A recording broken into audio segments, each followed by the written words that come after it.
اللهم صل على محمد وعلى آل محمد كما صليت على إبراهيم وعلى آل إبراهيم إنك حميد مجيد. اللهم بارك على محمد وعلى آل محمد كما باركت على إبراهيم وعلى آل إبراهيم إنك حميد مجيد. تمام دیکھنے اور سننے والوں کو السلام علیکم۔ ویڈیو کی طرف جانے سے پہلے آپ سے گزارش کرتے ہیں کہ اگر آپ نے ہمارے چینل کو سبسکرائب نہیں کیا برائے کرم اس کو سبسکرائب کر لیں اور ساتھ ہی گھنٹی والے بٹن کو دبائیں تاکہ ہماری ہر نیو ویڈیو کی نوٹیفیکیشن آپ کو بروقت اور آسانی سے مل سکے۔ آپ صلی اللہ علیہ وسلم کا تجارتی سفر۔ حضور اکرم صلی اللہ علیہ وآلہ وسلم نے اس عہد یعنی حلف الفضول کو پسند فرمایا۔ آپ فرماتے تھے میں اس عہد نامے میں شریک تھا۔ یہ عہد نامہ بنو جدعان کے مکان میں ہوا تھا۔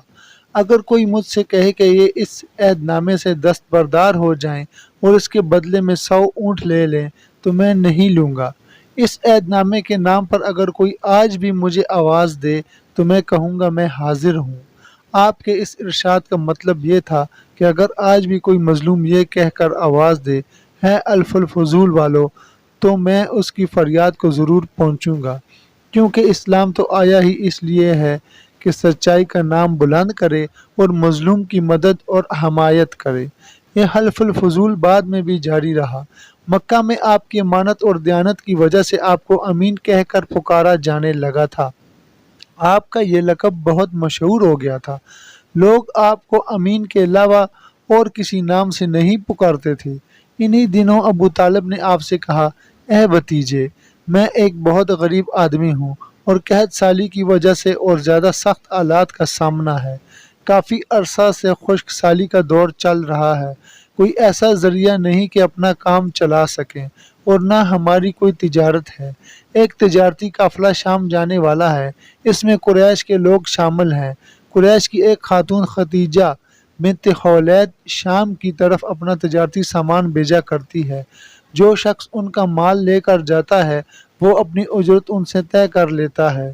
اب اگر تم ان کے پاس جاؤ اور ان کا مال لے جانے کی پیشکش کرو تو وہ ضرور اپنا مال تمہیں دے دیں گی، کیونکہ تمہاری امانت داری کی شہرت ان تک پہنچ چکی ہے۔ اگر میں اس بات کو پسند نہیں کرتا کہ تم شام کے سفر پر جاؤ، یہودی تمہارے دشمن ہیں، لیکن حالات کی وجہ سے میں مجبور ہوں، اس کے علاوہ کوئی چارہ بھی تو نہیں۔ یہاں تک کہہ کر ابو طالب خاموش ہو گئے۔ تب آپ نے فرمایا ممکن ہے وہ خاتون خود ہمارے پاس کسی کو بھیجیں۔ یہ بات آپ نے اس لیے کہی تھی کہ سیدہ خدیجہ رضی اللہ عنہا کو ایک بااعتماد آدمی کی ضرورت تھی اور اس وقت میں آپ سے زیادہ شریف، پاک باز، امانت دار، سمجھدار اور قابل اعتماد آدمی کوئی نہیں تھا۔ ابو طالب اس وقت بہت پریشان تھے۔ آپ کی یہ بات سن کر انہوں نے کہا اگر تم نہ گئے تو مجھے ڈر ہے وہ کسی اور سے معاملہ طے کر لیں گی۔ یہ کہہ کر ابو طالب اٹھ گئے۔ ادھر آپ کو یقین سا تھا کہ سیدہ خدیجہ رضی اللہ عنہا خود ان کی طرف کسی کو بھیجیں گی اور ہوا بھی یہی۔ سیدہ خدیجہ رضی اللہ عنہا اللہ کے رسول صلی اللہ علیہ وسلم کو بلا بھیجا۔ پھر آپ سے کہا میں نے آپ کی سچائی، امانت داری اور نیک اخلاق کے بارے میں سنا ہے اور اسی وجہ سے میں نے آپ کو بلوایا ہے۔ جو معاوضہ آپ کی قوم کے دوسرے آدمیوں کو دیتی ہوں آپ کو ان سے دگنا دوں گی۔ آپ نے ان کی بات منظور فرما لی۔ پھر آپ اپنے چچا ابو طالب سے ملے، انہیں یہ بات بتائی۔ ابو طالب سن کر بولے یہ روزی تمہارے لیے اللہ نے پیدا فرمائی ہے۔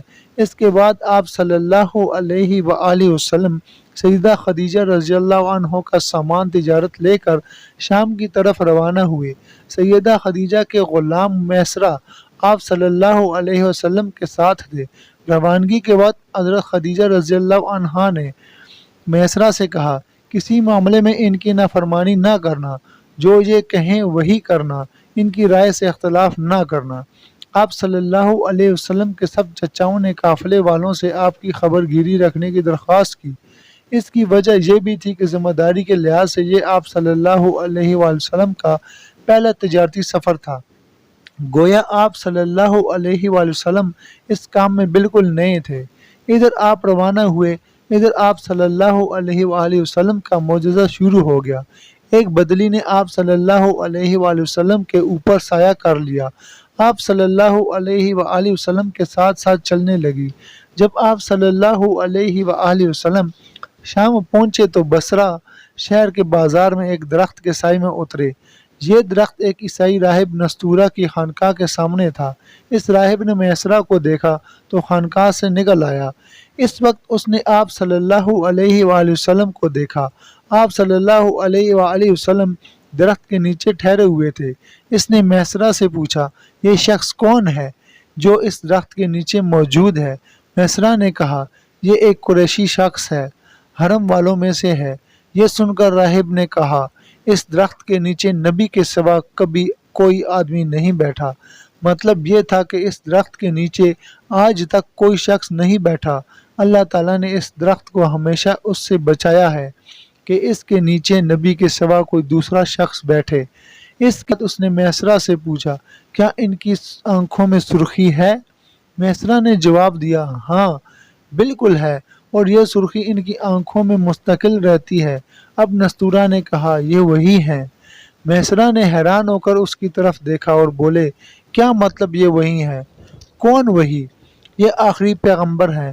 کاش میں وہ زمانہ پا سکتا جب انہیں ظہور کا حکم ملے گا، یعنی جب انہیں نبوت ملے گی۔ اس کے بعد جب وہ چپکے سے آپ صلی اللہ علیہ وآلہ وسلم کے پاس پہنچا، پہلے تو اس نے آپ صلی اللہ علیہ وآلہ وسلم کے سر کو بوسہ دیا، پھر آپ صلی اللہ علیہ وآلہ وسلم کے قدموں کو بوسہ دیا اور بولا، میں آپ صلی اللہ علیہ وآلہ وسلم پر ایمان لاتا ہوں اور گواہی دیتا ہوں کہ آپ صلی اللہ علیہ وآلہ وسلم وہی ہیں جن کا ذکر اللہ تعالیٰ نے تورات میں فرمایا ہے۔ اس کے بعد نستورہ نے کہا، اے محمد صلی اللہ علیہ وآلہ وسلم، میں نے آپ صلی اللہ علیہ وآلہ وسلم میں وہ تمام نشانیاں دیکھ لی ہیں جو پرانی کتابوں میں آپ صلی اللہ علیہ وآلہ وسلم کی نبوت کی علامتوں کے طور پر درج ہیں۔ صرف ایک نشانی باقی ہے، اس لیے آپ صلی اللہ علیہ وآلہ وسلم ذرا اپنے کندھے سے کپڑا ہٹائیں۔ آپ نے اپنے شانہ مبارک سے کپڑا ہٹا دیا۔ تب نستورہ نے وہاں مہر نبوت کو جگمگاتے دیکھا۔ وہ فوراً مہر نبوت کو چومنے کے لیے جھک گیا، پھر بولا، میں گواہی دیتا ہوں کہ اللہ تعالیٰ کے سوا کوئی عبادت کے لائق نہیں، اور میں گواہی دیتا ہوں کہ آپ صلی اللہ علیہ وآلہ وسلم اللہ تعالیٰ کے پیغمبر ہیں۔